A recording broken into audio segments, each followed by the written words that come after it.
Greetings, denizens of the tri-state area. Jacob Weil here. And Blue Dragon 5. And Dragon, I know what we're going to do today. That's right, with the revival of my favorite cartoon, Phineas and Ferb, officially upon us, Dragon and I are once again firing up the Recap-inator and discovering this series anew, hopefully making new summer memories along the way. And today's episodes are Attack of the Candace Suit and Book Flub.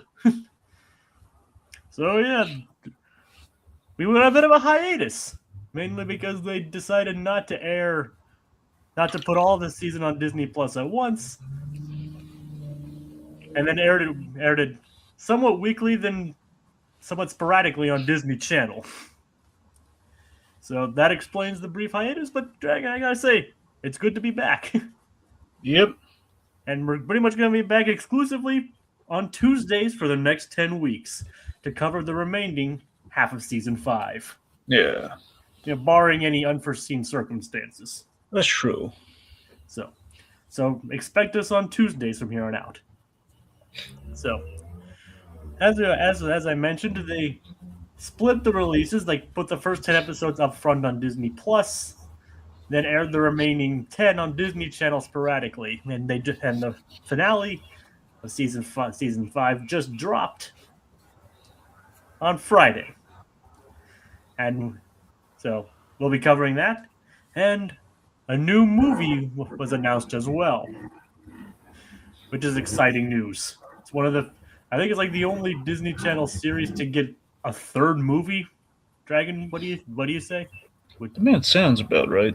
I mean, Kim Possible had like a couple specials, but those were more like, does that count? Well, that's the thing. So, Kim Possible, I mean, so Soda Drum is most assuredly a movie. Yeah, specifically marketed as a DCOM. Yeah, and then, of course, the live action one also counts as a movie, and then it's a bad movie, but it's a movie. Then I don't know, Stitch in Time feels like an event that's kind of like I think a multi-parter kind of a thing. So I mean, I don't know, that's kind of a movie special deal. So I mean, Kim Possible's kind of hit 3, but like not. I didn't have like the full production kind of like that's what I'm saying. Look, So the Drum was like the only one that really got that treatment. So it's kind of hard to split hairs. Yeah, so the drama is all not so the drama, but Stitch in Time also is usually split into 3 episodes when it airs. Yeah, that's the thing. So that one's split into 3, and then the other, so the drama, however, that's very, very much like a feature that they did. Yeah. Before I just to go into the premise, you have some new comments. Aquita's like, I kind of forgot how they split the season in 2 batches on Disney. Really? Haven't you noticed that we haven't talked about Phineas and Ferb in like forever? Who knows? Maybe Aquitad has better uses of his time. I guess. So Code Geass is like, so far I have mixed feelings about the revival. It's funny, but I feel like it ignores Candace and Heinz's character development and went back to the regular formula instead of doing something new. I can kind of see that, but it is also them falling back into what they know and what made the series what it was. And they have introduced new wrinkles into the formula to keep it fresh. At least that's my perspective. Well, we know how it's all going to end for Candace, so Candace will be fine. Yep. Are you guys going to check out Agent P Under Sea at some point? Maybe. It is a series, and if we do, it'd probably just be like a single thing since they're all just like a bunch of 2-minute shorts. And perfectly in the premise of that new movie excites me. But Jacob, what is that premise? Well, the premise is Dr. Doofenshmirtz's latest time travel experiment backfires, erasing the moment Phineas's mom met Ferb's dad, meaning the boys never became brothers and every day is merely adequate.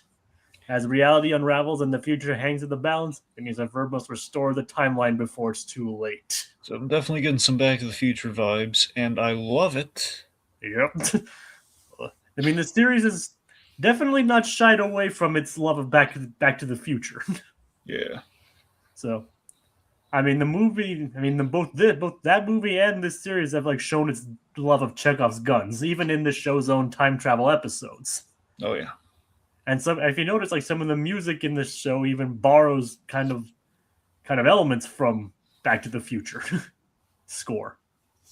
So, But before we bury the lead, let's get into Attack of the Candace suit. So, the boys are up front making a giant banana cream pie. Yeah, so we're at the end of the banana cream pie project, which apparently required the peeling of 387 bananas. Yep, at least on Baljeet's end. Yes, and of course, Baljeet whining about it inspires Buford. Well, what if we made a giant banana peeler? With a giant banana. Yeah. So yeah. So they kind of just didn't really move really far away from the previous project, just more of like, well, if we were to do it again. Yep, I mean, you can't go wrong with a good banana cream pie, though. Let's be honest, really, as Phineas says, Buford just wanted more pie.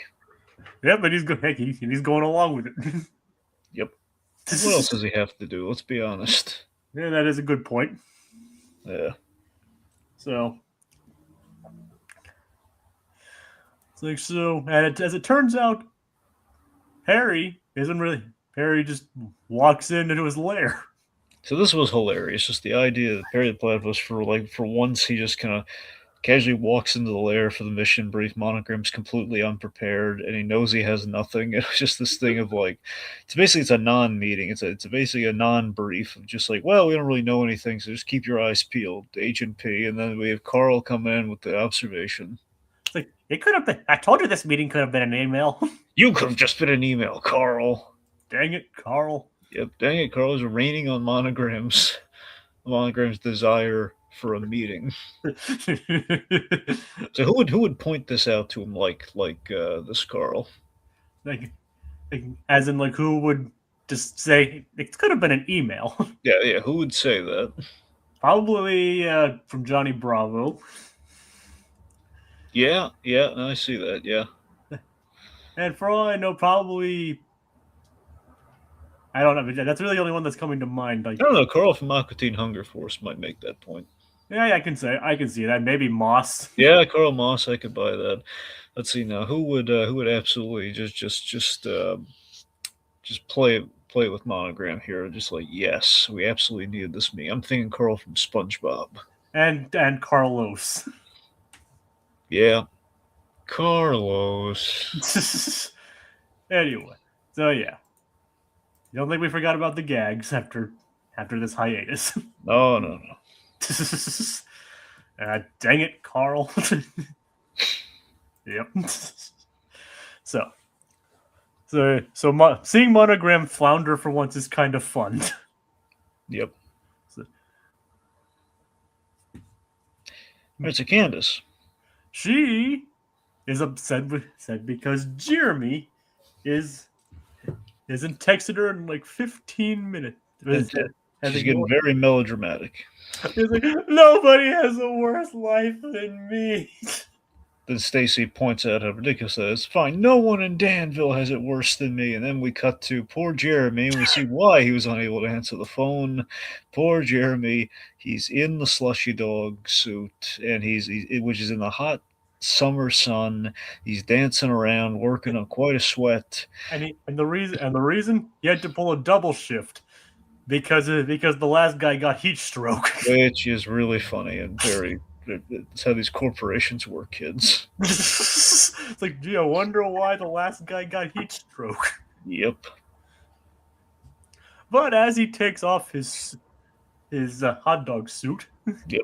Thankfully, he has clothes on underneath it. Yeah, thankfully this time he's learned from the dream sequence. Yep, and I'm in my underwear. Which, I mean, it was Candace's dream, wasn't it? It was Candace's dream, so naturally, which would make sense. Yep. It makes sense. I got to admit, this episode, I mean, on the rewatch, I think it got better. I think it's because it's just been a while since we had the first 10 episodes. Jeremy's voice definitely sounded off to me, at least until I got used to it again, like we did in the first half. Yeah, Jeremy's voice is still a bit off. Mm-hmm. Unfortunately, like Mitchell Musso just had that charm about him that he brought to Jeremy. That this new guy just, I think it actually is confirmed to basically be David Arago Jr., who's also doing the voice of Ferb. Yeah, we've met him. Yeah, we both have. Yeah. I've met him twice. Yeah. And recently I just met Allison Stoner as well. There you go. So I've met Phineas, Ferb, and Isabella. Yeah. So how could that happen? Is this a sequel to an episode in the same season? Yes. That is correct, sir. Or to put it other way, yes. Yes, it is. But I like Dragon's Way too. Yep, very Ed McMahon. Or Hades, who took inspiration from Ed McMahon. True, true. That is correct, sir. You are correct, sir. Anyway, so Jeremy manages to get the hospital, get the suit off. Yep.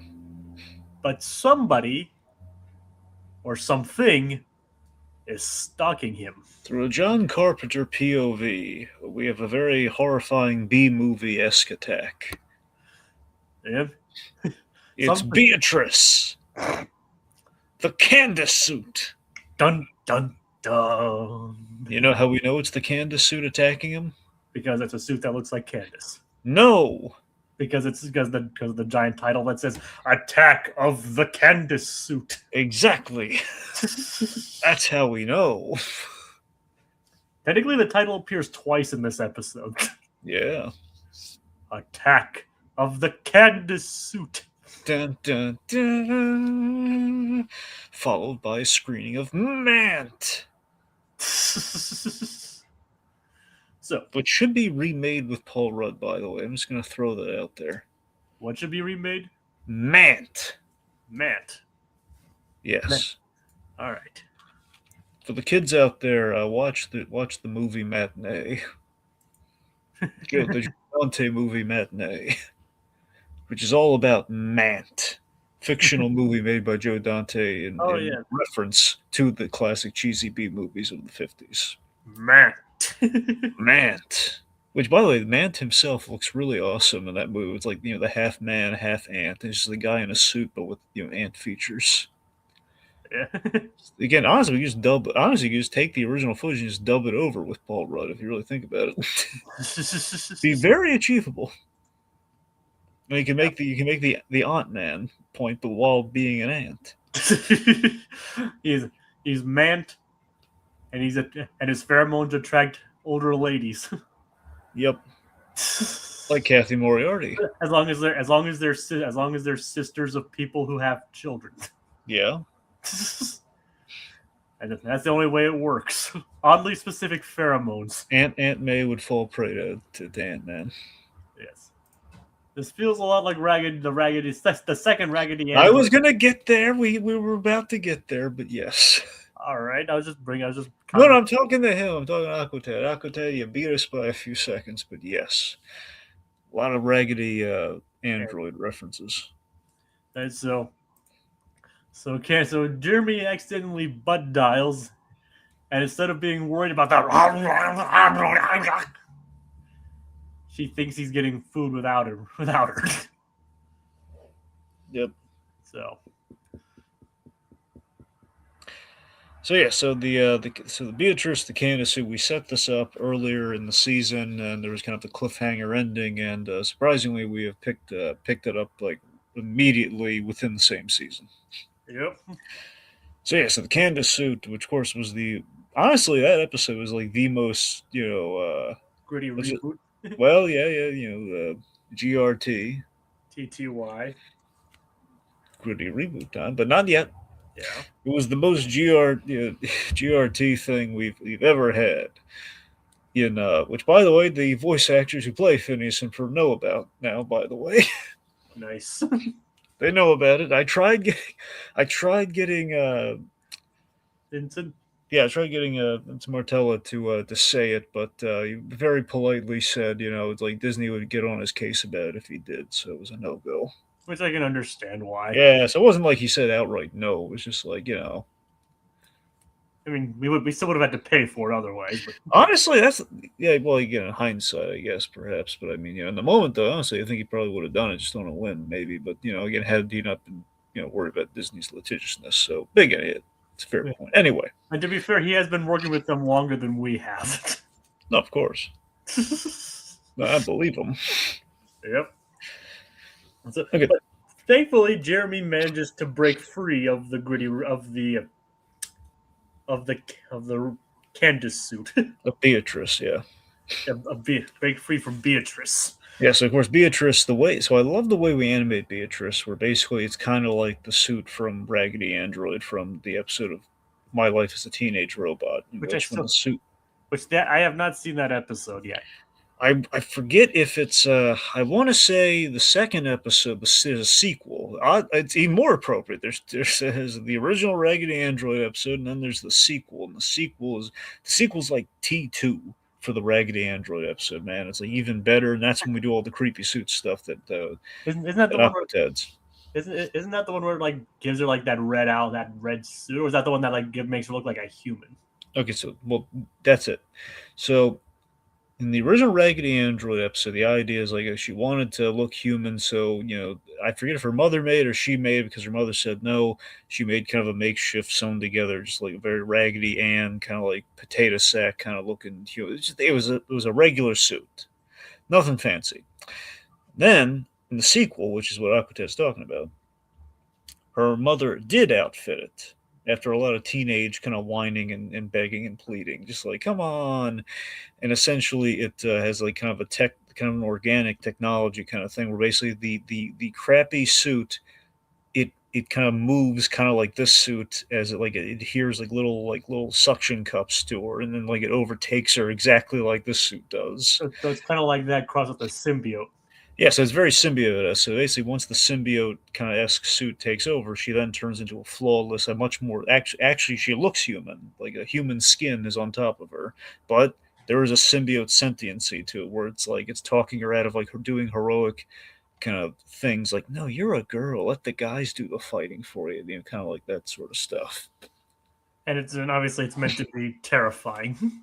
Well, yeah, I mean like the way it talks to her is like a hole in the back of the neck too. It's creepy. Yep. And what is that one where she like gets that red outfit? Red outfit. Or am I mistaken? That could have sworn I I, see like fan art there, of her. I mean, I don't know. There's an I mean, episode. like that, like that's like her head looks like flames or something like that. I I don't. mean, there was an episode where I think she was painted red or something, but I don't think that's like it's All not right. due to a suit or anything. I mean, there's an episode where it's all about fashion in which she's like trying to keep up with the Crust cousins, and the way she does it is like she downloads all these fashion programs, so she has like Transformers as transformations, but it's like really cool, like throwback period stuff. Like there's one outfit's like a '70s, like she's wearing like a pimp coat and everything. It looks great. All right. Looks right out of the '70s and has like platform shoes that have like aquariums in them. They're really neat. And folks, there's our first tangent. Yeah. So it's not. We're definitely getting back into the swing of things, aren't we, Dragon? That we are. Anyway, so the point being, the suit, the suit is animated startlingly very much like it's kind of like a cross between the Raggedy Android suit from the sequel, and it's kind of with kind of a Joe Dante, John Carpenter kind of vibe to it. It's like we frame it like we shoot the attacks like John Carpenter, but it's the absurdity like Joe Dante. I mean, I'm kind of I'm seeing the image of the Raggedy Android like attacking Jenny in her sleep, and Yeah. I see exactly what you mean now. Oh yeah. So I can definitely see some of the semblance there between that and Beatrice. All right. So Jeremy gets away. Heinz Doofenshmirtz not so However, lucky. it's like at first he thinks he's being stalked by Perry the Platypus. He's like, "Oh, that is definitely not Perry the Platypus." He's terrified, and then this is very serendipitous because soon, perhaps, we're not sure yet, but very a lot of Majin Buu stuff going on this episode. With the absorption and everything. So pretty much, Doofenshmirtz gets absorbed by the by the Beatrice suit. Yep, and Linda happens to drive by and thinks that the suit The unholy fusion, again per the Dragon Ball Z, the unholy fusion of Heinz Doofenshmirtz and Candace Flint Fletcher. is Candace. Yeah. She thinks it is Candace. Yep. For some reason, she can't tell that it's a that it's a 6'2" man slouching, wearing a suit that looks like her daughter's. Well, it was kind of dark out. Yes. It's that ominous mood lighting. It hides everything. Apparently, even common sense.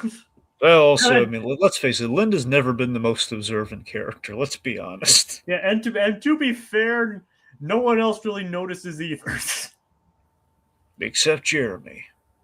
Well, Jeremy doesn't really. Well, that was later, though, but we'll get there. Yeah, but he not based on looks, though. That's true. which is worse. Yeah. So. All right, let's see. So we have this. Speaking of which, we have this really funny gag. So we have the two Candaces and the age-old trope, like which one's the real one. But clearly, it's a very, very visual distinction. And Jeremy, the fact that Jeremy can't get Candace is going, like, really? They both paused and she's like, seriously? So we have a nod to one of your favorite movies. Yeah. Go on. What is it? Get away from him, you long neck freak. Yeah, I didn't really register that as a reference to. Get away from her, you. I know. I just said at first I didn't register that as a reference to aliens. Oh, and also, I mean, we did it again recently too. Get away from her, you Mitch. Yeah, but I mean that one's more. That's direct. I get it. That one's more obvious. See, this one's still, And yes, Aliens is one of my favorite movies. Yeah. But this one is more like Invasion of the Body Snatchers kind of thing than anything else. For sure. Which, again, folks, watch Pluribus. We're just going to throw that out there. Anyway. How close is that to Invasion of the Body Snatchers? It's pretty close, actually. It's a modern update on it. Huh. All right, then. Yeah. Do I have to watch any of the rest of the Albuquerque verse for it? No, you can go into it. I mean, look, if you want a greater appreciation for the actress, you can watch Better Call Saul. But yes, she's good on her own. It's a very different character. You're good to go. All right, so it's not like.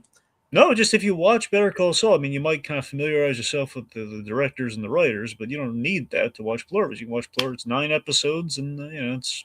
But it's not. But it's not like. They shot in Albuquerque, but no, it's not connected to either show. You're fine. I mean, I know because I know that Better Call Saul has all this mostly standalone, but does connect to Breaking Bad. Yeah, for sure. I'm just saying you don't have to worry about any of that with Pluribus. Pluribus is it's completely it's just the same location and the same actress. That's about it, but it's a different character. I mean, I kind of figured. I mean, considering it's on a different streaming service and everything. So. Exactly. So you're good. You can start Pluribus whenever you want. All right, just wanted to make sure. Plus, you got time before. Yeah, a lot of time before the second season. So it's only 9 episodes. Yeah, and they're all hour long. I'm guessing. Yeah, I mean, if you want, you watch Pluribus, and then to kill the time until Pluribus season 2, just watch all the Albuquerque verse. Well, I do have a week-long vacation coming up soon. There you go. So it's like nobody can tell that the Candace suit is Candace. Also, well, we have the two of them battling, and your Buford suggestion is kiss him, Jeremy. See which one's the real one. Heck, I'll do it. Heck, I'll do it right now. Which is probably just Buford trying to find an excuse to kiss Candace. Yep. Almost kisses Doofenshmirtz, which would be more horrifying. Yep. Or is it less horrifying because he made the Candace suit? That's the real question. Or who knows? That might make it more terrifying. That's what I'm saying. Is that more terrifying? Are we crossing more lines? It's his creation, but his creation maybe the creation's demented intended purpose. I don't know. Regardless, so the Candace suit runs away, and the slips on banana peels, which is the only way you'd want Doofenshmirtz to escape. It's like, and Doofenshmirtz just disappears for the rest of the episode. We never actually see. Well, yeah, he's terrified. It's like, I'm out of here, and we never actually see Perry again for the rest of the episode either. Well, he doesn't have anything. He doesn't have to fight Doofenshmirtz. Why would he be in the episode? I mean, yeah, I'm not saying you're wrong. I'm just saying we don't ever see him again. Yep. And then Phineas also proved to be pretty useless when the suit attacks Isabella. He says, "Hey," pretty much. It's like, hey, get off! He's like, "Hey, get off of her!" Doesn't really fight it. Just says hey, don't do that. it's like, hey, I'm gonna. It's like, well, Isabella's basically fighting for her life. Phineas is just like, hey. Oh well. It's like, yep, and she still loves him. It just says like the Ferb like, let's go watch Hey Arnold. Just like they wander off. Oh God. We were almost on that network. Yep. That's a true story, folks. They were almost on Nickelodeon. Yep. And Fox Kids for one, and even it was even pitched to Fox Kids at one point. Of course, in Nickelodeon, they were like, we need another quality show that's funny. It has the people that worked on another Nicktoon that involves kids with funny shaped heads. What do you think, Pavmar? Can you do it? Like, all right, if I must. Nah, we don't. We can't afford you. Get out of here. All right. I said, get out of here. You had your chance on Rocco. Get out of here. Now, obviously, that is a very dramatized and fictitious version of how the show actually got made. Yep, but then you just have Dan Swampy in the car, just like looking to each other, shrugging, like, what do you think? I don't know. I got a pretty mixed message. Let's just go to the next one. Let's go to Disney's, which is just next door, I guess. And remember, at first, even Disney said no. Yep. And it's always kind of funny. And then Pavmar saying, look, guys, if you don't take this show, one of these days, I promise you, there's going to be a statue of one of our characters in a Disney park, and you're going to be so grateful, you're going to give it to me. I'm going to put it in my home. and he did. And you're going to have a demented walk-around character that looks exactly like that character, and he's going to be very uncanny. He's going to scare a lot of people. Yep. Yeah. That's the wild thing. Is like we always hear about shows getting passed on by certain networks and then going to a different one. Yep. Like, Adventure Time is another prominent example of that, being another show that was passed on by Nickelodeon. But they're kicking themselves for that one. But the question is, like, obviously the shows from when they were pitched and then when they were put on air, they're probably different from when they were pitched. So. Oh, for sure. But it's always an interesting example of like how would this show have differed, like if this show was actually made in the 90s when Dan pitched it. So it's a wild thought. It's a wild thought, isn't it? Yeah. I mean, right now, we'd be looking back. I was like, yeah, I remember when that show was made. I remember watching that as a kid. It was pretty cool. Or maybe it was like, oh yeah, I remember watching that in the 90s. That show was terrible. Anyway. Yeah. So the kids are searching for the Candace suit, which leads to a little musical montage. It's a pretty cool song. So we have Candace. Ultimately, Candace is going down an alley, and she fights Beatrice, the Candace suit, which is a pretty awesome fight. You should never go down a dark alley alone, and both in cartoon when you're looking for something and in real life. Always use the buddy system, kids. Like especially at night. At night. Burn my hand. At night. Like we're doing a podcast. At night. All right. And then Candace comes out of the alley, says to bed, and it's like, did she make it?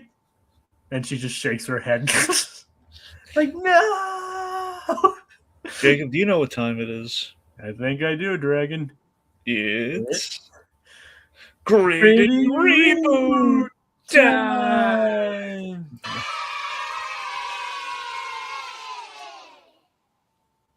Gritty Reboot time. Yeah. So. Well, Blue's Clues for the kids there. So, Dragon, why don't you regale us with your grittiness? Oh, I'm so glad you asked. So, yeah, this is basically a very simple way to make this one gritty. Okay, the episode ends early. Okay, we reveal Candace inside the suit credits. Yep. If you want to take a little further, we just see her going about life, and Jeremy does not notice. And again, still pretty gritty. Just like, oh my god, Candace is a prisoner in her own body, literally. Yep. Yeah, and I mean, there's a chance she could suffocate and die. It's unclear.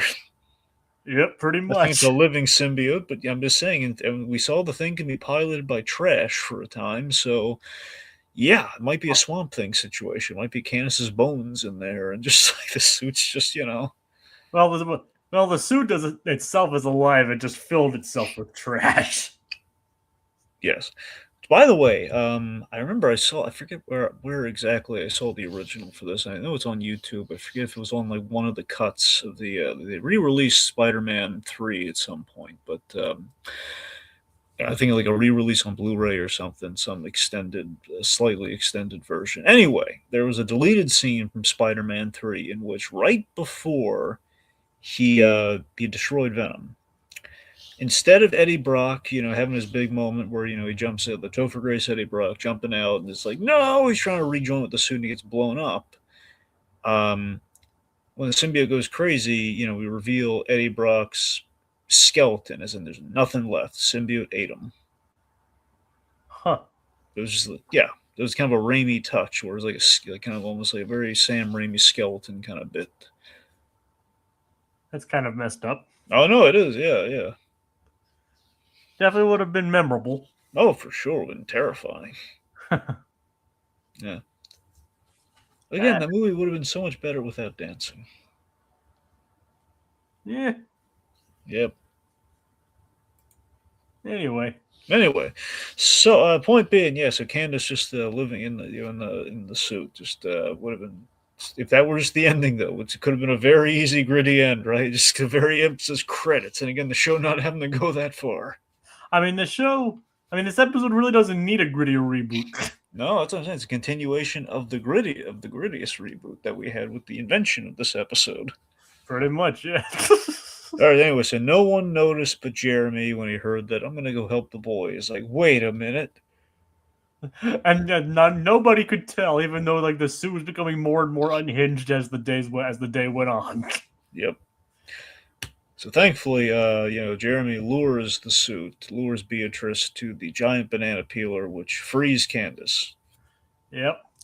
And then Baljeet prepares to go nuclear. Well, he's about to, again, I think maybe in reference. Actually, wait, it's in reference to John Carpenter's The Thing, because he had the flamethrower on the thing, right? I believe so, yeah. I think I'm pretty sure it's a reference. Which again, the shape shifting, going from different things to possess. I think there's a lot of John Carpenter's The Thing in there. The wiki explicitly mentions it as a reference to The Thing. Oh, there you go. Anyway, so Baljeet's about to pull Kurt Russell on him. Yeah, granted it is a fan wiki, but I trust it in that regard. All right. But he's about to go all Kurt Russell on it, and they're like, no. Yeah, Buford interjects, and he speaks a little Candace suit. Like, well, because of course he can. Because it's all because of the intonation. It's all in the intonation. Yep. So we have basically, as I would describe it, kind of a very Guillermo del Toro journey, or like a little mini short film on like the origins of what Beatrice's journey was. Like, basically awakened to discover life. Yep. And was rejected for no reason until it saw its own reflection.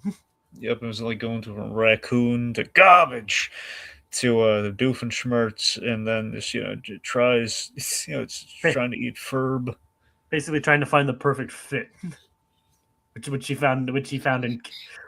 Beatrice found in Candace, which Candace remarks like, I have been taking my life for granted. Okay. And then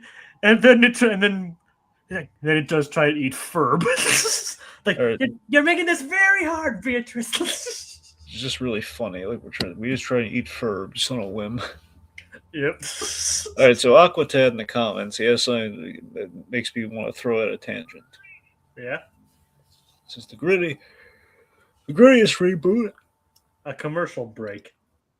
So I want everyone to check out this really great ad. I think I've talked about it one other time, but it was this really great commercial. I don't think it was a Super Bowl. It might have been a Super Bowl commercial from way back. If not, it's just a commercial I really love. It's got pathos. It's beautifully directed. It's called GE. I Ideas are scary. That's what it's called. Like type in GE for General Electric. GE ideas are scary. Yeah, you've talked about that one before. Yes, this beautiful, almost Jim Henson-esque puppet is used in that. It's beautiful.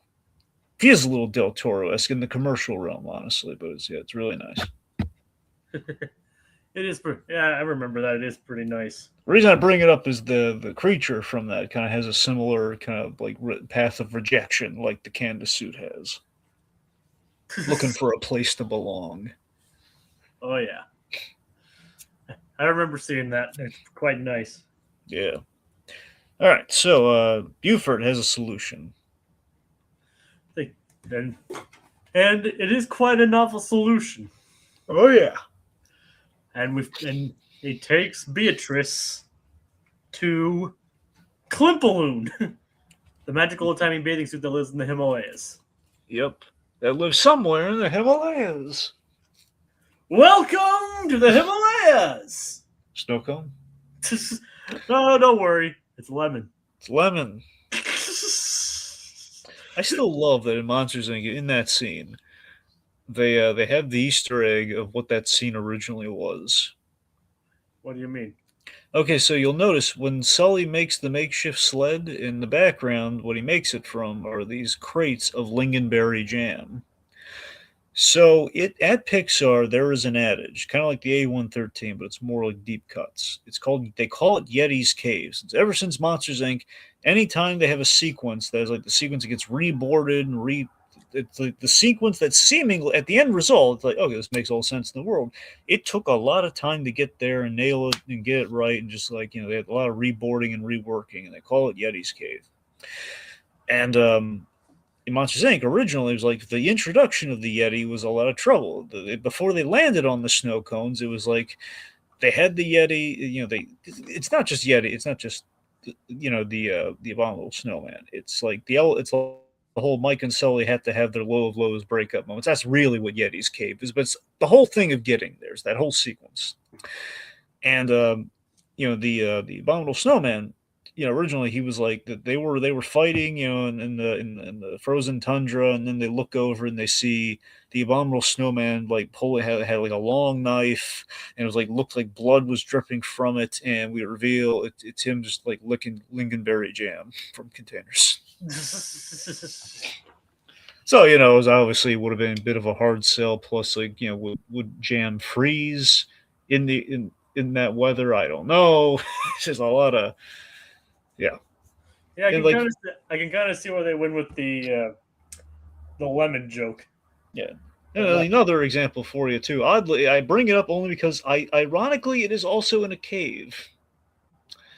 Yeah. Up, you have an identical issue where it was like they go to the introduction of Charles Muntz was very difficult for him because they had to really the whole thing of like why Charles Muntz was at Paradise Falls and he was kind of the bad guy. We had to have the hero to the villain turn. Was he always going to be a villain? So that whole introduction was very difficult. And that was their equivalent to Yeti's Cave. That was like which also ironically happened to be in a cave. So that one was just by coincidence, but you get the idea. In a Pixar movie, there's just that scene that is just so hard to like that. Usually an introduction is always hard to introduction a major plot point. Him and Edson are both Pete Docter movies too. Oh yeah. So there is that. Yep. All right. So honestly, I think for I promise we're not going to go into this fully. I'm just going to throw out. I think 22 in Seoul, just to complete the trilogy of Pete Docter. I think that a trilogy of Pete Docter. I know there's more, but I'm just throwing that one out there as well. That one was also kind of a tricky one.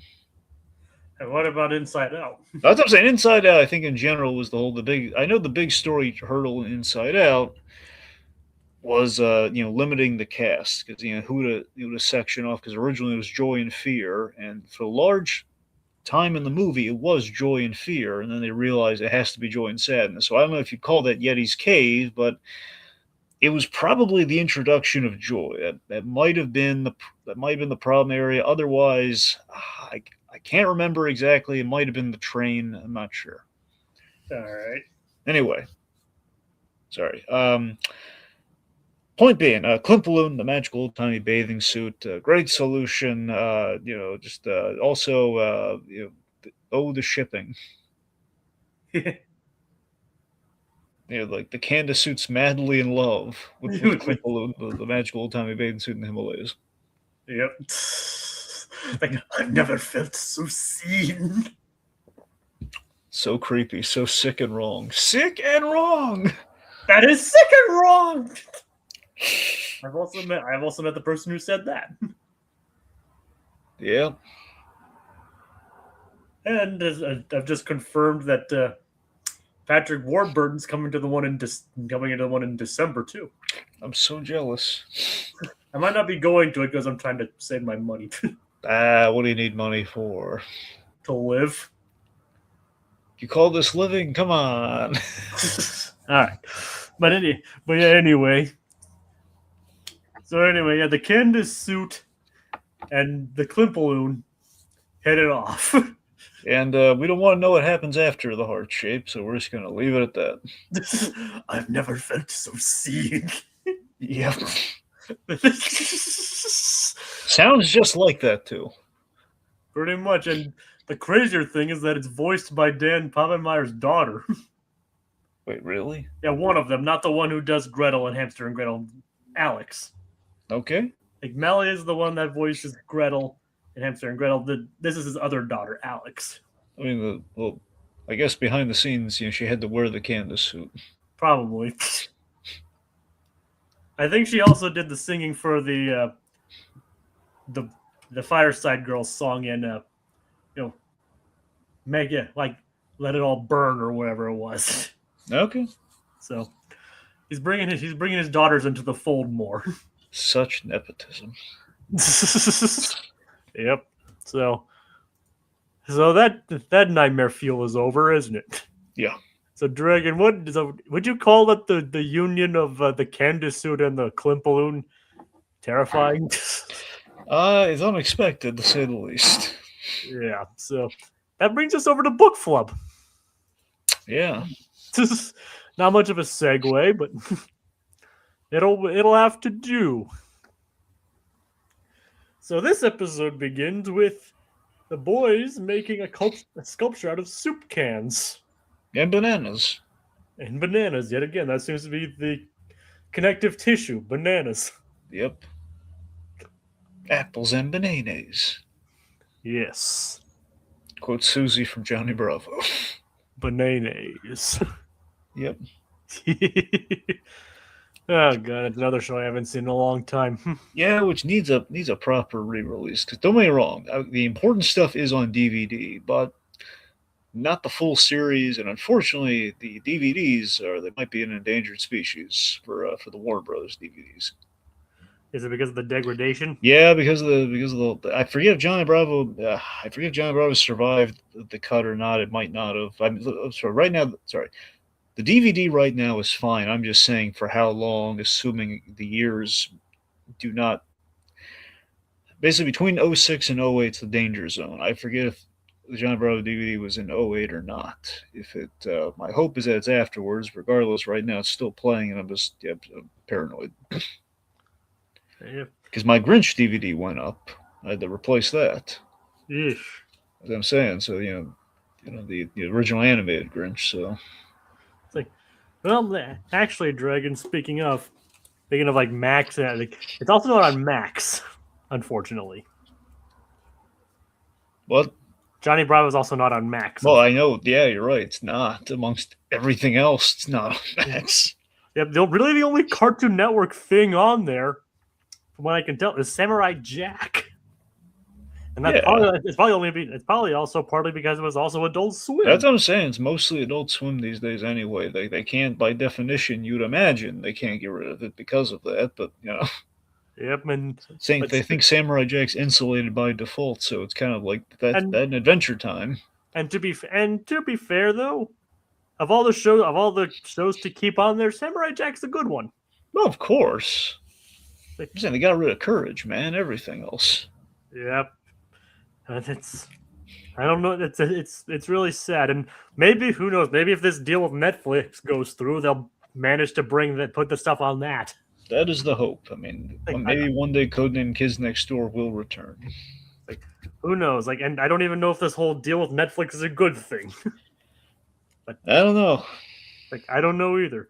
But speaking of which, I need to get caught up on Primal as well. I just want someone just to either fire Zaslav or just non-lethally beat him up. I don't know, something. I just want.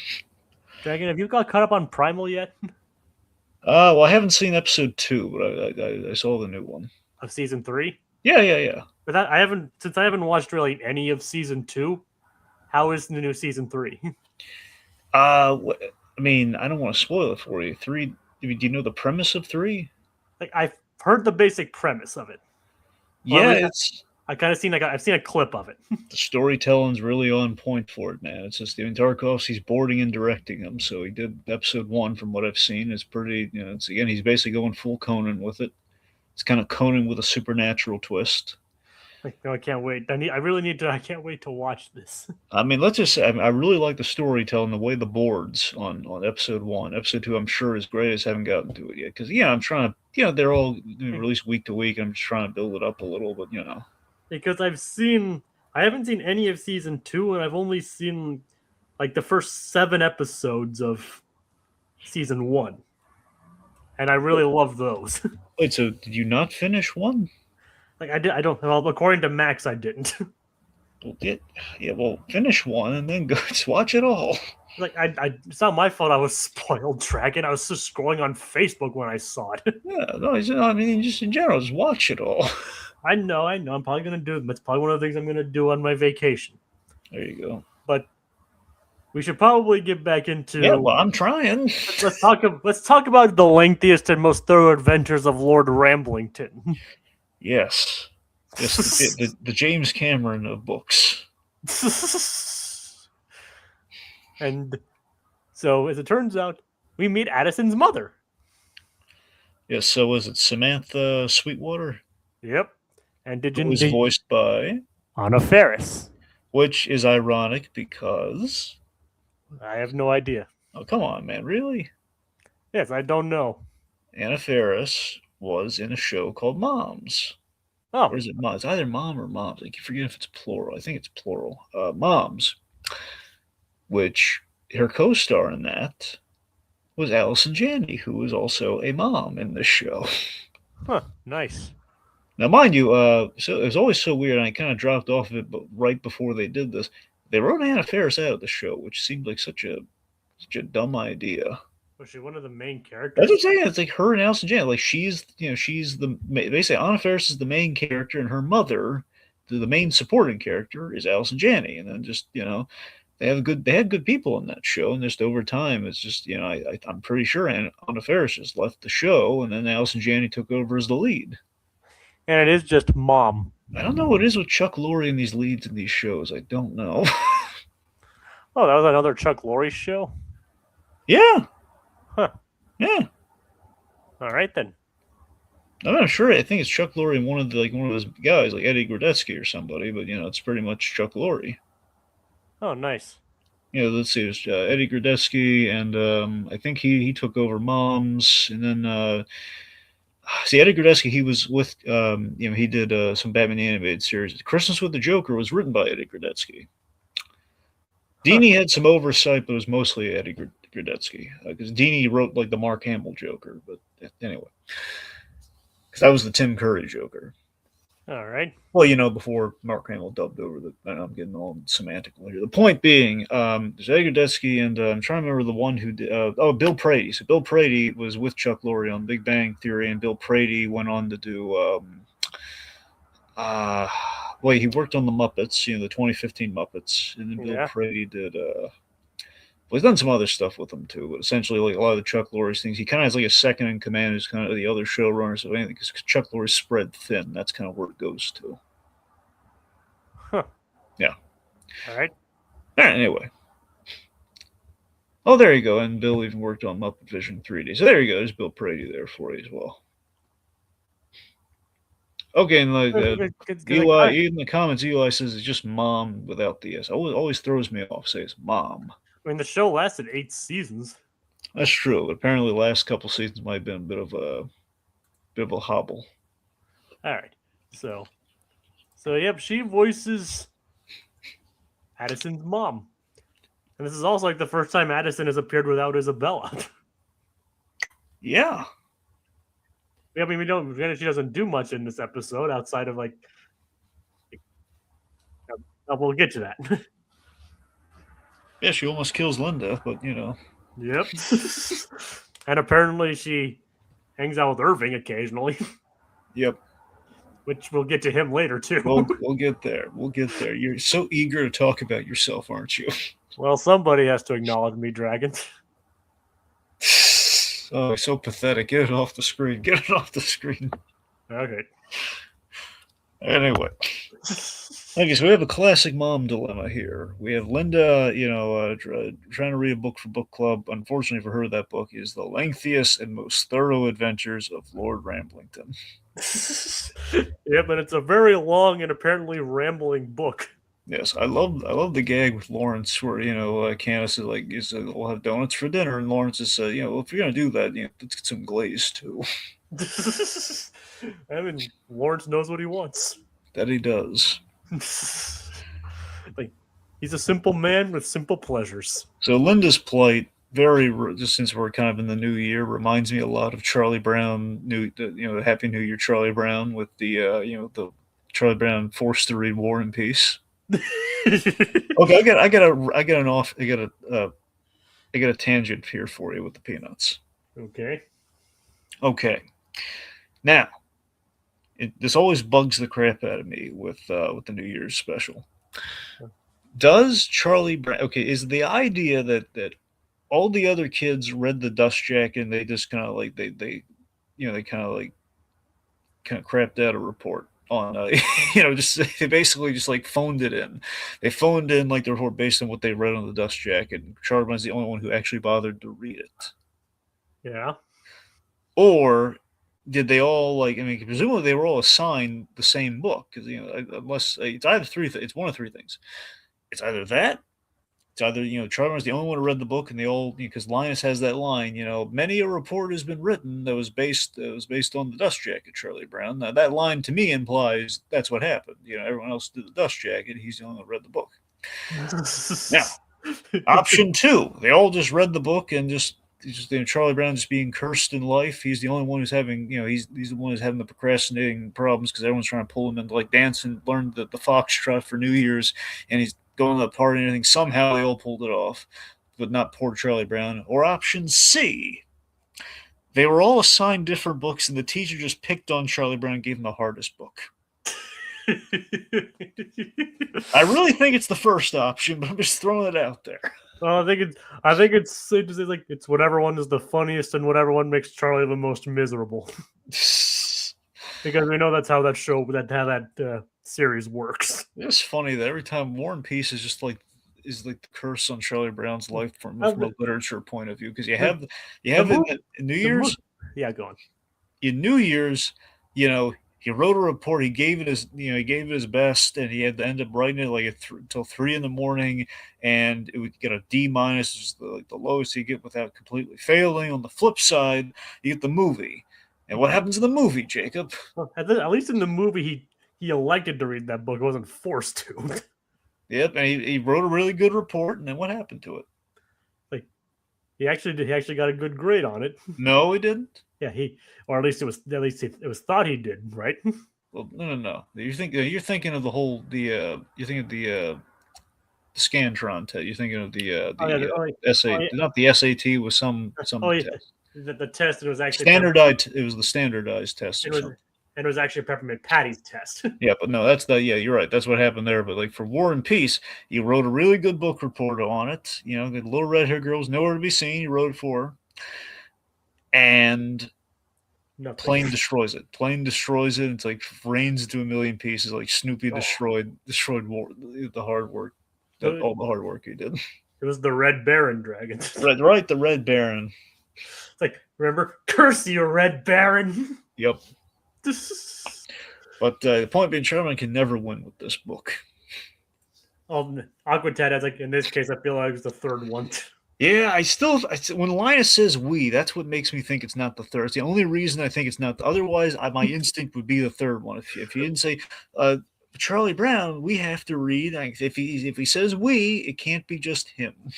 Yep. It's the end gag too being Crime and Punishment. Oh, it's horrible. The 12-volume Crime and Punishment. And of course, Leo's Toy Store by War and Peace. Yeah. Oh God. Anyway, should get Noah Schnapp to read. They should get Noah Schnapp to read like an audiobook of War and Peace. That would be pretty interesting, I guess. Yeah, it just always bugs the crowd. Like that. I hate. I'll be honest.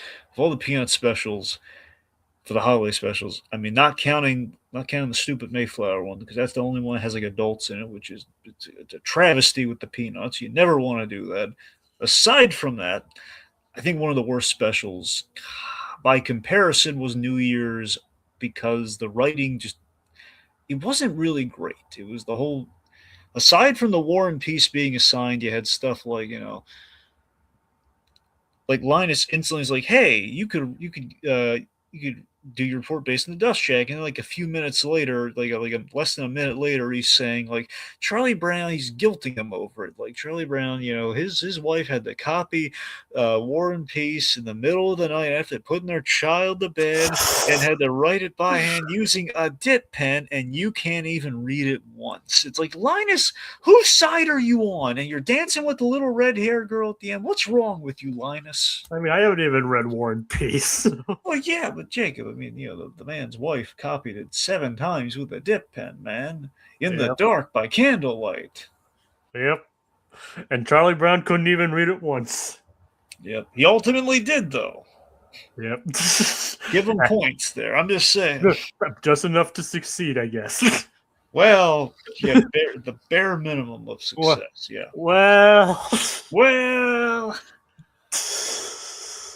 What is success? Yes. Apparently, Samantha Sweetwater's unaware of that, or maybe Anyway. she is aware of that, just not in the way we think. I like Anna Faris. She sounds so unrecognizable, just kind of playing it snooty. It's funny to me. I could be wrong here. I would, in my heart of hearts, my head canon, I'd like to think Anna Faris is playing Samantha Sweetwater, like not Allison Janney in Phineas and Ferb, not Allison Janney from Mom, but just playing Allison Janney. At times, she can do like this highfalutin kind of fancy neighborhood, like the fancy neighbor lady voice that like for example, Addams Family. She was the bad guy in the Addams Family. I think it's Anna Faris doing. I think Allison has done that in other things, and probably maybe on set, just or for gags in the show. It just feels like a voice that she has in her quiver, and I think Anna Faris is doing a parody of what Allison Janney's fancy voice is. Huh. To guess, just throwing it out there. All right. All right. Makes sense. So Linda's asking Sweetwater for more time because it's such a long book, and gets no sympathy. No sympathy. No sympathy at all. Just like, oh, focus on the reading. Like I've got a reading hammock. And she does. So, but Linda feels a strange urge. Yeah, this Sweetwater lady has it coming to her. Linda suspects that she's just like she's never read any of the books. She's been phoning it in, and that she's probably going to watch the movie that's coming out right before the book club. But and She's going to act like she's read the book. And Candace eggs it on. Yeah, Candace suggests like I can help you bust her. And initially Lynn's like, no, and then we have this great like mom Barb here, the judgy mom bit here, where it's like 16 items in a 15 items or less checkout line. Oh, Linda, and then the checkout guy there's a get out of here. It's like, okay, that's it. She's going down. She doesn't say that. It would have been great if she did. Yeah, it would have. But no, little missed opportunity there. Yep, she says, okay, I'm in. Whatever you say, Candace. So it's a mother-daughter busting adventure. So this was a genius idea. This is a great idea for the episode. So apparently Aquat had a grizzly on Happy New Year, Charlie Brown. Yeah, it is it's not the worst, but it is the straggler. It is very low on the holiday totem pole. I mean, if you count the Mayflower one, Mayflower is instantly at the bottom. I've never actually seen the Mayflower one. I mean, I have honestly, I could not bring I can't bring myself to rewatch it. I'm No, assuming it's either only something with America in the title or it says the Mayflowers. It was like on the DVD said you had Mayflower and you had the presidents, and I forget which one it's. That's probably the president's one. It's I, probably I remember seeing one where he was talking to Abraham Lincoln, see, no good. but I, I, I kind of saw that as an exception since technically Abe's a real person. That But but no, it can't. You can't. It's always womp womp womp. You can't have the actual. yeah, I guess. And then again, I had it on VHS and I saw when I was very young. See, here's the exception to me. Here's a proper exception. The new Franklin special they did. They broke some rules, but I think they were really good rules to break. Very minor rules. Again, honestly, it's loopholes. We didn't see we didn't see an adult, but we saw like kind of I believe it was James Brown on a record. That makes sense. It's kind of a little art. It wasn't like it wasn't like a photorealistic. It was close to photorealistic, but again, it was like it was kind of the Peanuts stuff. I don't know. What I mean. It was kind of an aesthetic thing that was done. Like it's a background element, so it's not like an actual photograph of the man. And we used recognizable music, which I'm not saying we've never done in the Peanuts, but we very rarely have done the Peanuts. And if the way they did it felt very appropriate, very 70s, and I loved it. And I still advocate that Linus and Lucy is not a Christmas song. Well, wait. So, do you mean just in general, like the whole? You know the song that goes like do do do do do do do. Well, yeah, no, that's not correct. That's the Peanuts theme. That's like I know, but I said it, but it's always played during Christmas on the radio. So it's like it's not a Christmas song. It's just it's just Linus and Lucy. Christmas time is here. Absolutely is. I mean, yeah, right. Linus and Lucy is not. No. I mean, absolutely. That's what I'm saying. Like they have an actual Christmas song from that episode. I mean, technically, Linus and Lucy is in Great Pumpkin Charlie Brown's. It's a Halloween song. I don't know if you want to use that logic. Yeah, that's pretty Can much be my an point. Easter song. Can be any song. That's pretty much my point. Yeah. Anyway, we're kind of good. Welcome back to our tangents, folks. Okay, anyway. So, mother-daughter busting adventure, really good idea. It's a lot of fun.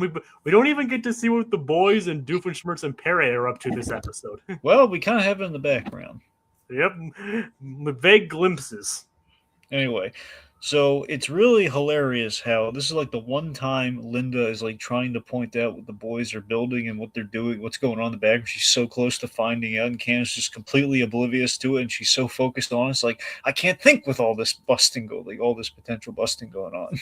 Yep, and she even like tells Linda to turn off her phone.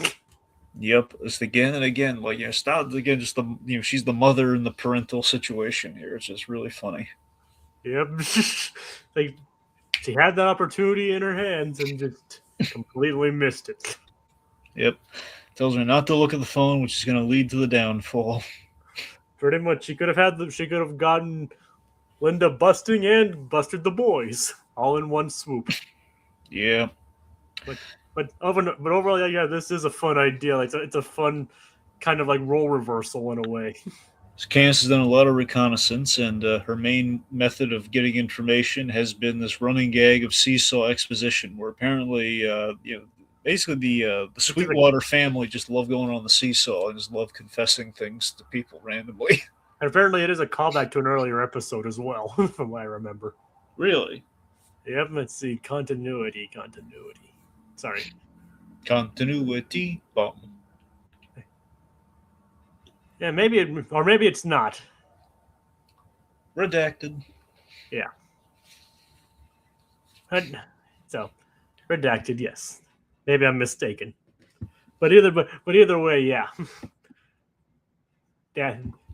Addison and her mom really like the teeter-totters. Oh yeah, well seesaw. Seesaw, teeter-totter. They're pretty much the same thing. Yeah. Seesaw sounds a bit better though, I guess. Yeah. So apparently Irving's been on it with like Addison got on it with Candace and Irving. Then Irving was on it with Mrs. Sweetwater later. Yeah, which is a cool story. Yep. Meanwhile, in the background, while everything's going on, we have Doofenshmirtz and Perry doing battle on like a burrito-inator that has a guac gun. which is awesome, by the way. I love the guac. The base of this episode feels like Condiment King's fantasy. Like, imagine if Condiment King just had, if assuming he wasn't a one-off, assuming Condiment King was actually a villain, and he had vehicles that could be in the shapes of foods, and the condiment would be the weapon that is mounted on the food-shaped vehicle. That would be great. It'd also be Laser Dude's worst nightmare. Yep. Laser would be in a fetal position, like, no, it can't be real. Always. I can't say his name. I can't call for help because I can't say his name. Why is he armed with syrup? Oh, God. Oh, God. But yep, so I'm not a waffle. I would personally love to push Merchant-inator myself. The burrito-inator. Ironically enough, I don't eat guac, but the rest of the burrito I would love. Ready for a guacamole tangent? I guess so. Well, we don't have to. I mean, go right ahead. So Jorge, I believe it's Jorge Gutierrez. Yeah. Yeah. Do you remember El Tigre, right? You're talking about the new Speedy Gonzalez movie? Yeah. So he's doing the new Speedy Gonzalez movie. Anyways, that was a recent thing with him. But yeah, so Jorge Gutierrez, he did El Tigre, and El Tigre, I think it was the first episode, had this guacamole plot that was it's pretty fun. It's like kind of a good pilot kind of thing. And basically, they were it was about this guacamole that turned that basically it was like expired, or like very off the rack, very I guess tainted and or expired guacamole. Basically, El Tigre, he tried to he was given like $100 in cash and like told, okay, you go to this location, get the primo guacamole for the big football game, soccer football, like that kind of football. Yeah, football. Yeah. And bring it back, and that's the hero's test. Of course, El Tigre is the whole thing of angel devil on the shoulder. You're going to be a hero like Dad or a villain like Grandpa. Yep. And kind of went the villain route here, where it's like, hey, I'm gonna use the $100, use the $99 to get the tattoo maker, and basically, super villain, like, hey, gave him tainted guacamole. It's like mutated guacamole that that turned them into zombies. Yeah. Okay, then. That's one heck of a way to start a show. Yeah. It was, yeah.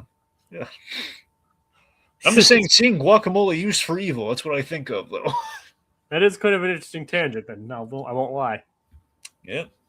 That was a good show. Seriously. I mean, Gutierrez and El Tigre was really fun. Yeah, I remember watching El Tigre. No one ever talks about it, though, which is, I think, is sad. But it is one of the more obscure Nicktoons. I think ultimately what happened was you had El Tigre, and then the same art style, essentially. We have that adapted in Book of Life, which is great, but I think Book of Life basically took all of El Tigre's thunder, and then when both movies kind of fell by the wayside, because you got to remember, Book of Life easily trounced by Coco. Yep. Again, it's not a detriment to Book of Life, just, Coco was phenomenal. Well, yeah. Yep. Anyway. But, hopefully the new thing will, Speedy Gonzalez movie, work out for him. Hope so. Anyway. So while that's going on, the boys, they are working on a 500 feet tall, wacky inflatable arm flailing tube man. Pretty much, yeah. Oh, gee, I wonder where they got that from. Yeah, I have no idea, Dragon. I have no idea. I have to wonder if Pavemeyer actually pitched that gag. I know Danny Smith is the one who really performed that gag as the salesman, wacky waving, arm flailing tube man. Wacky waving, inflatable arm flailing tube man. So that was Danny. I don't know if Danny Smith pitched that gag and he performed it, or if it was just like he's performed it. Maybe Pavemeyer, pitched it. No idea. Not sure. Awkward Dad would also very Family Guy. Awkward Dad would also pay good money for a burrito-inator. Well, who wouldn't? I just had burritos. I just made myself some burritos yesterday. Zorpox the Conqueror. He would love. You would love a Nako version of that. The Nako knockoff version, the Burrito-inator. Yep. The Nako worst is what they would call it. Oh god. I mean, crunch. People do put crunchy things in their burritos, so Yeah. So, the Nako. Anyway, I didn't remember Ron's alter ego until you brought up the Nako. Oh yeah, Zorpox the Conqueror. The world's supply of Nakos. Yep. And he's actually still a more competent bad guy than Draken was. Yeah. His demands were stupid, but everything else he was pretty good. And of course, that episode gave us one of the greatest lines of all time. Yes, it did. From Dr. Draken, we had Coco Moo. Like just the single Coco Moo. And just Shigo as Nicole Sullivan is getting so pissed off. Just like, do not say Coco Moo. Just Coco Moo. And just think, remember, she tries to, oh yeah, I see, you can turn it up all the way up, and like it sends you like, he catches the Coco. He could have destroyed my Coco Moo. That's good Coco Moo. That's good Coco Moo. And she's like, ah! And froth milk is delicious. It's like it's one of the greatest, one of the funniest things ever. All right, we should probably focus on the episode again. But I want my Coco Moo. All right, we can take a quick Coco Moo break. We'll be right back.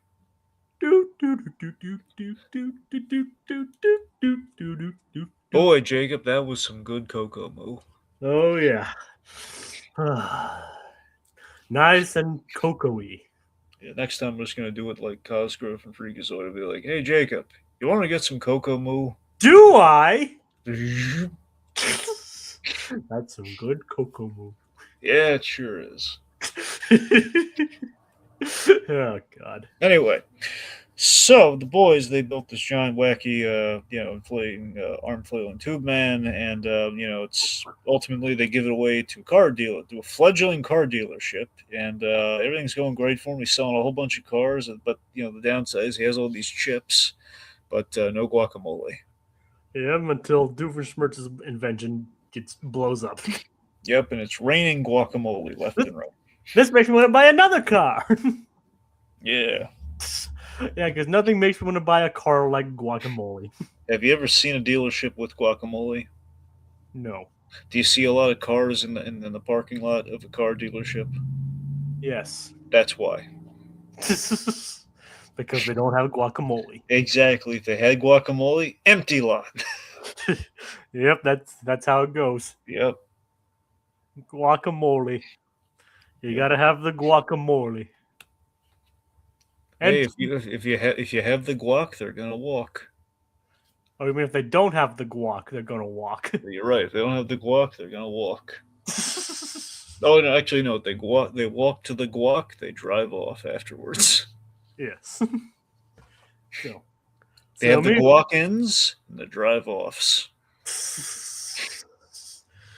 I've never had good guac, but I would like to try some one of these days. But what I would also like to try is the zip line. Yes. So we have the 6 step, the 6 eyes of busting. Step 1, intel. Step 2, infiltrate. So they're in the backyard. They infiltrate the yard to look for clues, which is step 3, investigate. And Linda notices the shrubs are fake as well. I love that she's mental note for later. It's artificial flowers. Oh, we don't have time. One bust at a time. So Addison, her archery lessons ended early, which presents a problem. So we should mention, in getting to that point, though, so they infiltrated the backyard to investigate. We have the 2 binoculars gag, which I think is really funny. And somebody notices them. Yes, from up above in a treehouse, and Irving. It's animated Jacob. Yep, my long-awaited return. See? Yep. Oh God. Oh, he's always watching. and speaking too. Yeah, I was always doing that. Yep. I It's got it. exactly what it looks like behind the scenes, folks. He's hitting a button and he's just talking. And then when nobody acknowledges, I just do this.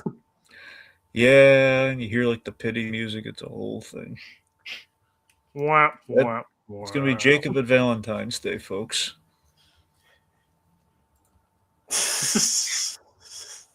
Yep, it'll start like that. They'll get desperate, and then that's what it'll settle for. Acknowledge my existence. I still can't get over how just on brand that feels for you. It just summarizes you so well. I don't know if I should be flattered or concerned. I mean, it's just I don't know. It just feels kind of honest. It just feels like Well, Dragon, what if I do manage to get a girlfriend by Thanksgiving? I mean, by Thanksgiving, Valentine's Day. Why did I say Thanksgiving? I don't know. Thanksgiving seemed to be more achievable for you, frankly. But Like, okay, what if I did get a girlfriend by Valentine's Day? I think you need guac for that. Chicks dig the guac. That's the thing. They dig the guac. I mean, maybe get some guac, then we'll talk. Otherwise, I think you're looking at Thanksgiving, pal. Like, I got a nice big bowl of guac. Yeah. Yeah, it'll just be like, just imagine Irving just walking around with like a bowl. Hey, I've got some guac here. Anyone want some guac? And then the ladies wouldn't leave him alone. It's guac made with love. They wouldn't leave him alone. All the chips are heart shaped. CJ,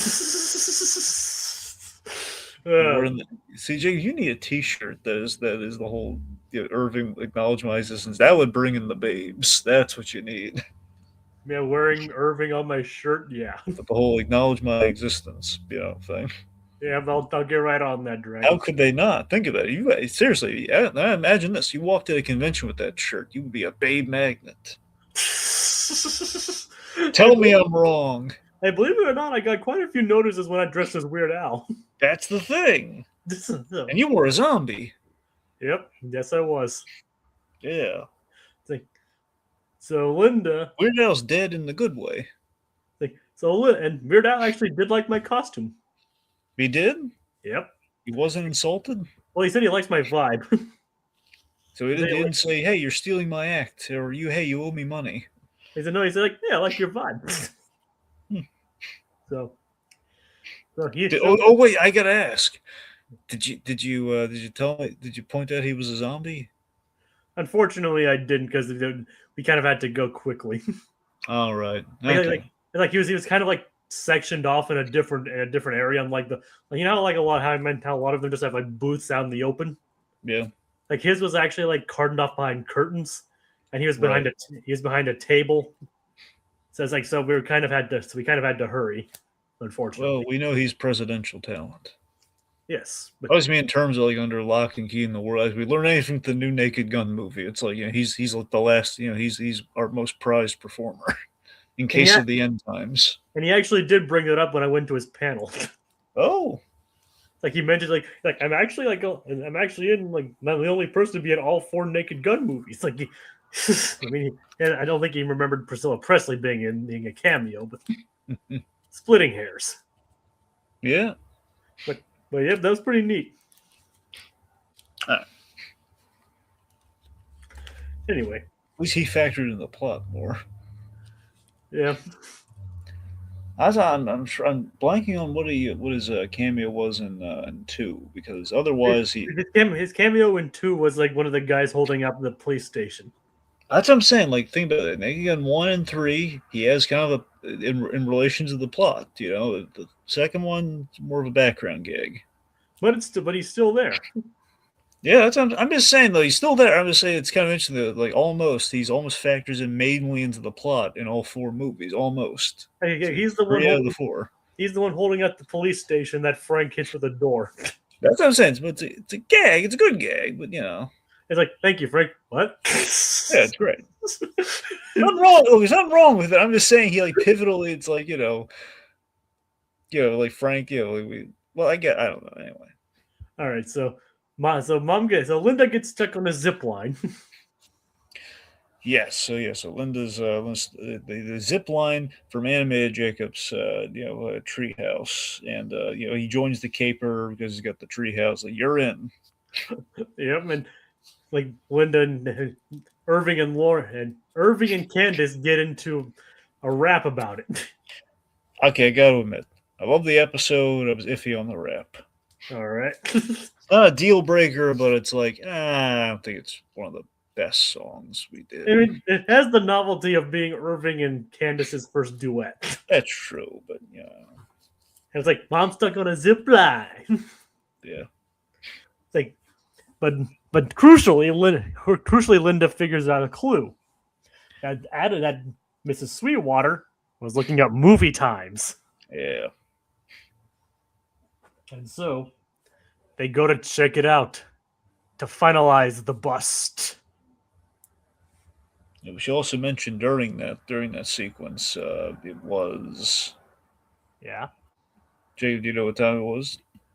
gritty reboot time. It's really reboot time because Addison, her archery lesson ended early, so she was practicing at home. Linda was dangling precariously. At the last second, she avoided being hit by the arrows, but really reboot time. She gets hit. Yeah. Like, and yeah, and Addison. If you notice, Addison is not a good archer. No. So I think Linda's in mortal danger here. Very easily, bam, episode ends. Oh God, Addison, what have you done? Yep.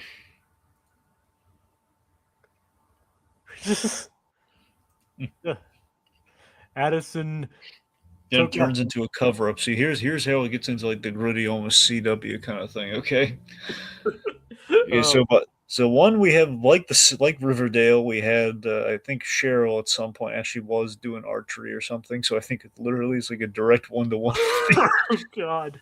They did everything in that show, and at one point there was arrows, and I think she's the one who had the arrows. So it was archery. So I'm pretty sure we did archery at some point. Did you mention alternate dimensions at one point too? Yeah, at the end, it's a whole thing. How does that work into Archie?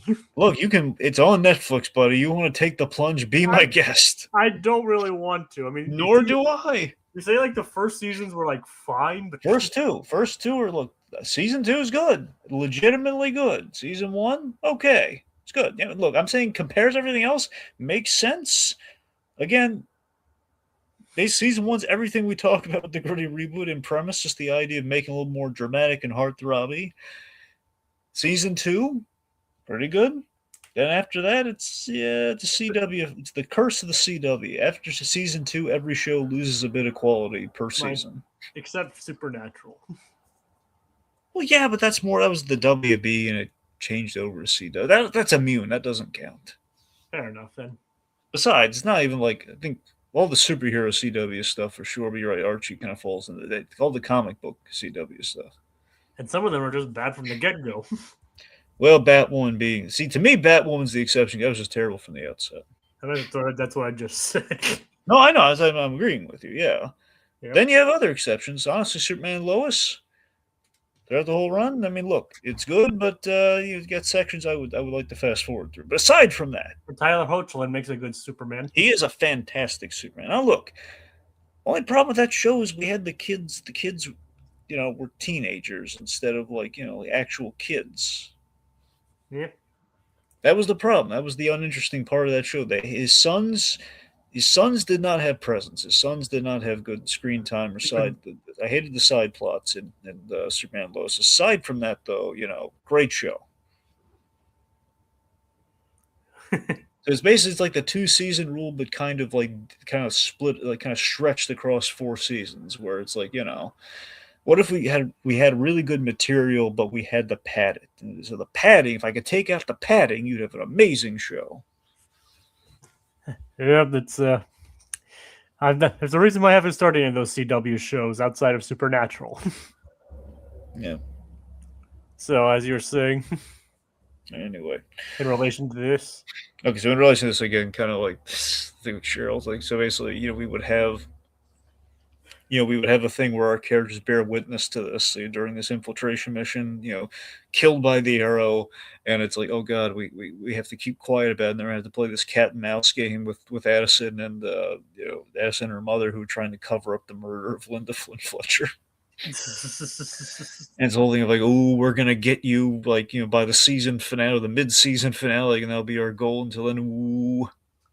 Oh. So that's the great reboot there. And then there might be some tension between Candace and animated you. May or may not get hot and heavy. I don't know. It depends if you're doing the Riverdale thing, probably. But Oh god. Yeah, and it's kind of sick and wrong. And they brought together a murder, and then of course, Phineas and Ferb are just kind of, they're like, "Where's dinner? Where's the pie?" That was Lawrence is giving them donuts for dinner. kind of disturbing. I guess we're gonna have to store bought. I guess the pie's gonna have to be store bought today, boys. Hello, boys. All right. Anyway, back to the actual episode. The episode that they're heading there. They sneak into the movie, and it turns out they get busted themselves. Wearing fake mustaches. Yes. Are you dressed up as Lord Ramblington? Yes. And as it turns out, everyone's planning on seeing the movie. Apparently, it's almost like kind of like a I think that SpongeBob episode, the one where Squidward, he's like we could have been those, the clothes sign was up the whole time. Give me Squid's Day Squid's Off. Day Off, that one, yeah, Squid's Day Off. Because we didn't flip the close sign to open. We could have taken the whole day off. So because Candace told Linda to turn her phone off, she missed the group chat, the group text, which basically said, like, hey, we're going to take in the movie instead because Linda was right. And Samantha dings Linda for, you were trying to cheat and watch the movie, weren't you? And of course, Linda is like, she says, you're busted. And this Linda is like, but, and just feels Candace's pain. But she doesn't internalize it and put Candace's lessons to use. Yep. So by the way, so two things. So one is all the eyes. So, intel, infiltrate, investigate, improvise, initiate, and inevitable failure. Yes. I want to give something we kind of glaze over. This is important. So Linda was genuinely impressed by Candace. Then you show up and you take away from the mother-daughter moment. So thanks for that. But it was a nice little moment they had. Yeah. Yeah, you. Look what you did. Think about what you've done. All right. Jacob, start printing those t-shirts. Yeah. And then it's like, so yeah, Linda actually is impressed with what Candace does. Yeah. Even though she's not going to take any of this to heart. Nope. But then Irving, animated me, talks to Mrs. Sweetwater. It's like, you should know that, Irving. How would I know that? It's like, so what happens, Dragon? What? I'm talking about like the seesaw guy. He's like, Irving, like, how would I know? I never read the books. How would I know that? And for some reason, Irving and Mrs. Sweetwater on the seesaw. I never read the books. Oh, cool story, Addison's mom. Yeah, that's just typical of animated you, Jacob. You would forget those critical plot points. I think you could have saved them all that trouble. You could have saved the whole zip lining thing. You murdered Linda Flynn Fletcher because she got hit with the arrow, man. There are some other questions that get raised on that. Yep. Like, why are they on a seesaw together? Well, clearly, for the seesaw to go up, someone has to go down, and vice versa, Jacob. That's why. Yeah. I guess. I just think it's kind of funny that for some reason Mrs. Sweetwater and Irving are on a seesaw together. It's funny. It is funny. And so that explains it. They could have avoided all of this, and we know Linda won't learn anything. Right, Dragon? Yeah. So After I don't know how long it's been, why does it feel like being back? Feels right. Feels like I've been kind of hankering for some Phineas and Ferb. Yep, I have too, and it is nice to have it back. Yeah, And yeah, and I think I think what we've done now is pretty much what everybody's coming to expect by this point, haven't it? yeah. A lot of tangents that have almost that are very closely related to the episode, sometimes completely not. Sometimes not at all. Yep. Only like by like it's like, oh hey, this kind of reminds me of this, and it leads into something else entirely. Yeah. But that's why we have the regulars. Like we have Aqua Tad, we have why we have someone like Aqua Dad, Little Blue, Code Geass. That's why we have these regulars. They tune in for this kind of stuff. Yeah. Even Aqua Tad says it's good to be back, and I got to agree. And can't wait to get through all this. Then go on another hiatus until season 6 drops on Disney Plus. So that'll come on its own eventually, right, Dragon? Oh yeah. So enjoy us for the next 10 weeks. And speaking of which, join us for next week's episode where we cover the bad old days and Mantis Fact. Good night, everybody. I'm Candace.